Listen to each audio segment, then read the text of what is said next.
Hello everyone and welcome to another misadventure episode of With Miles Edgeworth. I messed that up, I apologize, but we are talking to a very special assassin right now in a very special cell, and I believe we're trying to figure out if he was involved with the current murder case in the prison. Let us continue. Right?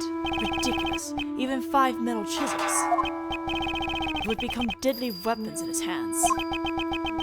I started out carving these Buddha statues, but I moved on to other shapes after the 674. You've been busy. Really? That many? All it takes is time, which I have plenty of. Here's what I am working on now. I did not know that you played chess. Do you play as well, Mr. Edgeworth? I would like to test your wits in a game sometime. I only started playing since my arrival here, so I am still inexperienced. That one piece, though. What is with this piece? It's a 3-headed dog. Just for the fun of it, I carved this hound piece. Chess is a game of war. Pawns, knights, castles. Each side punishing their forces to the limits to take the life of the enemy's king.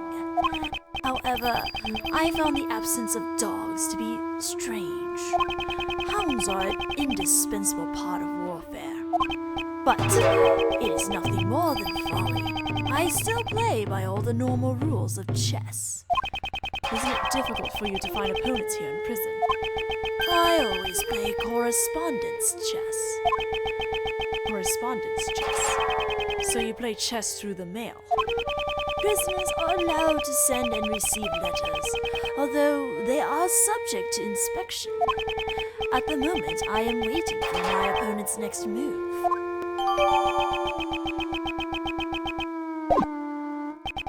So he plays chess with people outside of this prison. The victim?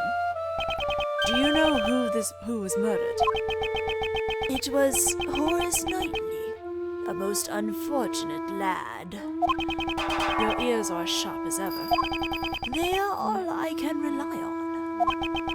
As I thought, he has full knowledge of everything that goes on in this prison. On second thought, he might be fortunate after all. Fortunate? How so?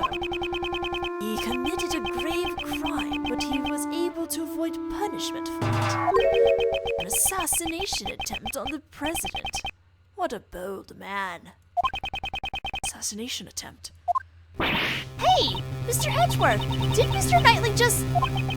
He may have killed his own superior, but he never attempted to take the president's life. Are they trying to conceal the fact that the assassination was staged by the president? Whoa! Hold your horses! Knightley didn't attack the president? But Uncle Ray was requested to defend him in court on charges of attempted assassination. You didn't know either, Uncle Ray? So, they're trying to pin the whole thing on Mr. Knightley? Now I see why the PIC is taking action. So that's why they removed you from the case. That DePest guy was going to indict him on charges of attempted assassination. And in doing so, they would have twisted the truth. Well, shit. I suspected it was false charges. I heard about it from one of the guards, about Knightley. Kept desperately insisting I didn't assassinate anyone. But the courts are supposed to bring the truth to light. I may not be well versed in law, but I can say one thing for certain. Some of the prisoners here were convicted of false charges. Ugh. That's the reality of it. Right, Anubis? Right, boy? Leaving the truth in the care of the court can be dangerous. Leaving the truth in the care of the court is dangerous. There was someone who said the exact same thing before. That investigator from Interpol who doesn't trust prosecutors. Oh, lame. You're not twisting the truth behind those closed courtroom doors too, are you? You'll buy those ideas. Is it any wonder that courts produce nothing but falsities and lies? Rest assured, the next time we meet, I won't be so forgiving. I doubt his distrust has cleared up completely. You feel the same way, don't you, Anubis?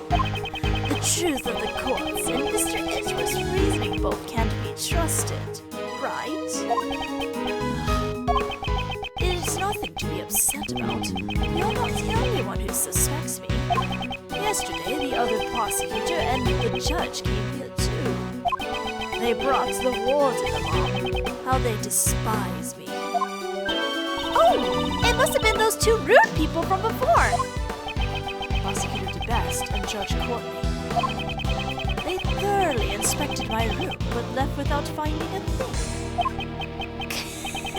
It seems they were searching for the murder weapon. 'Tis a shame. They searched the other prisoners' cells too, not just mine. Yet they were still unable to find anything. All that hard work was for naught. Investigation notes jotted down in my organizer. This is quite a problem. What should we do? Saad's testimony alone won't hold up. In order to confront him, we'll need evidence. Now, if my guest would be so kind as to leave. Right, Nicholas. Show them the way out. Does this mean what I think it means? Let's get going, Mr. Edgeworth. Just like, fuck this noise. We shall meet again, don't we? It would be a shame for our long-awaited reunion to end so soon. I'll be waiting. That's just really disturbing, yo.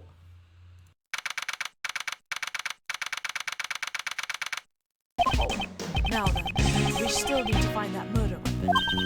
Mr. Edgeworth! What? She went all the way up there. Kay, what are you doing? It's fine now, Kay. Come down from there. Since when did you become a monkey, Kay? Where's Mr. Shields? Beats me. He just took off running like Dev was after him. That man. What should we do now, Mr. Edgeworth? We'll continue investigating. First, we should start by solving that one mystery. Knightley's body was found in the workroom inside the prison. However, he was supposed to be in the detention center's holding cell. How did he get to the prison under such tight security? Let's go investigate the holding cell at the detention center. That was where Mr. Knightley was held, right? But what about Uncle Ray? Let's just leave him be for now. Ouch! I thought we were supposed to be his assistants, though. Valid point. Slow, Texas, slow. I hope we're allowed to do this without him. The victim's cell in the detention center was this one. Let's check it out, Mr. Edgeworth.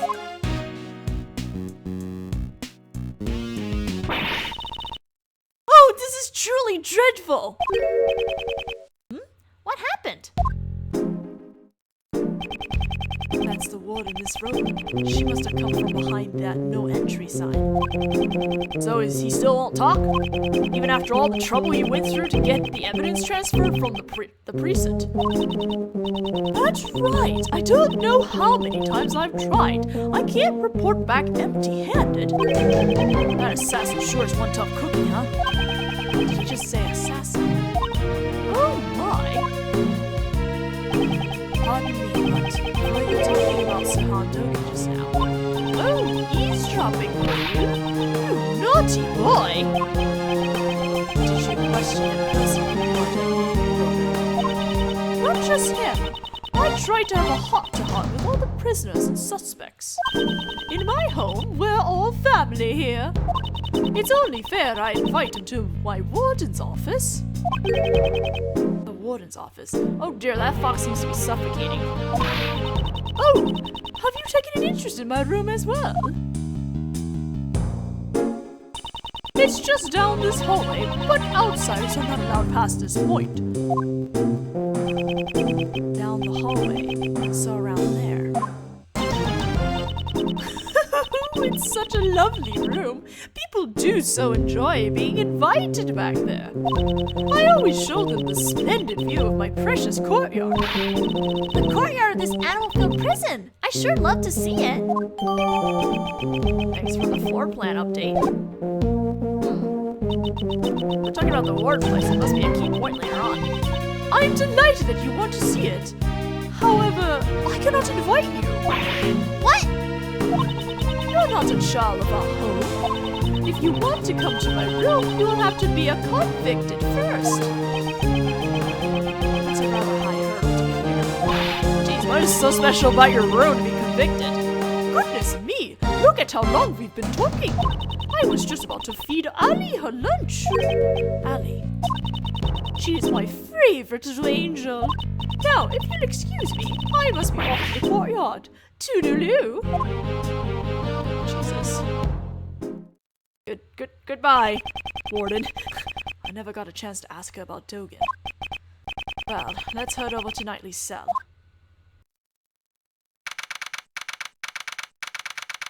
Huh. Not a bad cell for a holding cell. This is the victim's cell. When did Mr. Knightley arrive here again?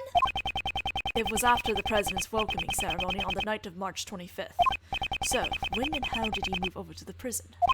There might be some evidence left that answer that. I can answer that. All right, let's get cracking, Mr. Edgeworth. Begin investigation. You have anything to tell me today? Yeah, what's up? Oh, okay, I guess we do. There's so many things in this cell. Yes, although they don't all appear to be Knightley's personal belongings. There's also a collection of books that belong to the cell.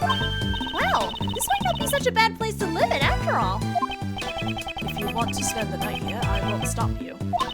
Thanks, but no thanks. But since we're here, we might as well learn everything we can. All right, let's begin our investigation of the holding cell. Chess. Chess seems to be a popular here. Knightley even brought in a chess set. No, from what I've seen, the only people who have an interest in chess are Knightley and that man. That man? Oh, you mean that scary guy? Indeed. Those two had a shared interest in chess. Is that just a coincidence?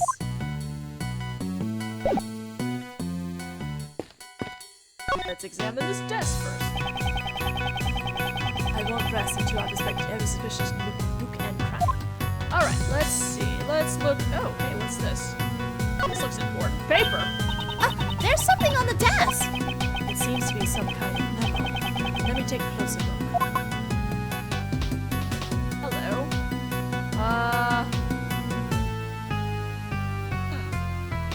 This looks almost like the chessboard that we saw in the cell, the special cell. Is this spot somehow connected to any of the evidence I hold? Eureka! This chess notation. I've seen it before. You're still thinking about chess. Focus on the investigation. Focus. Chess is quite important to this investigation. Okay, have a look at this. Are these the chess pieces from Dogen's cell? I don't know much about the rules of chess. The rules of chess are not important here. Look at the positions of chess pieces in this memo and the pieces in Dogen's cell. Do you notice anything? I don't know anything about the different chess pieces, but if you flip the board around, the position of the chess pieces are completely the same. Yes, although the memo doesn't include the Cerberus chess piece. The positions of the other chess pieces are identical.